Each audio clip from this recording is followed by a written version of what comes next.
നിങ്ങളുടെ 3 ആൾക്ക് പോട്ടെ, നിങ്ങൾ വേണ്ട, ഞങ്ങളിലുള്ള ആരെങ്കിലും ഒരാൾക്ക് ഇവിടെ ഒരു സ്ട്രോക്ക് വന്നു, ഒരു അറ്റാക്ക് വന്നു, അല്ലെങ്കിൽ നിങ്ങളുടെ ഈ അംജോദ് വന്ന വണ്ടിക്ക് ഒരു മേജർ ആക്സിഡന്റ് വന്നു, എവിടേക്കാ കൊണ്ടുപോകണ്ടേ പറ? ഞാനിപ്പോ വരുന്നത് ഫസ്റ്റ് ന്യൂറോ മാംഗ്ലൂർ ഹോസ്പിറ്റലിൽ നിന്നാണ്. വീട്ടിൽ പോകുന്ന വഴിയാണ്. ഫൈസൽ എന്റെ സുഹൃത്താണ്, വിളിച്ചുകൊണ്ട് ഇതുവഴി വന്നത്. എന്റെ പേര് പ്രകാശ്, ഞാൻ ദുബായിൽ വർക്ക് ചെയ്യുന്നത്. 11 ദിവസമായിട്ട് മാംഗ്ലൂർ ഫസ്റ്റ് ന്യൂറോ ICUവിന്റെ ഫ്രണ്ടിലാണ്. കാസർഗോഡ് നിന്നുള്ള 3 ഡെത്ത് ഞാൻ കണ്ടു.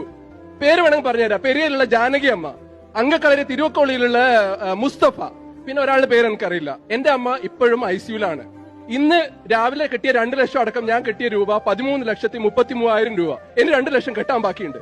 നിങ്ങളോട് ചോദിക്കണേ, നിങ്ങളുടെ ഒരാൾക്ക്, നിങ്ങളുടെ കുടുംബത്തിൽ ഒരാൾക്ക്, നിങ്ങളുടെ 3 സ്ഥാനാർത്ഥികളുടെ ഒരാൾക്ക് അറ്റാക്കോ സ്ട്രോക്കോ ആക്സിഡന്റോ വന്നു കഴിഞ്ഞാൽ എവിടെ നിങ്ങൾ കൊണ്ടുപോകും?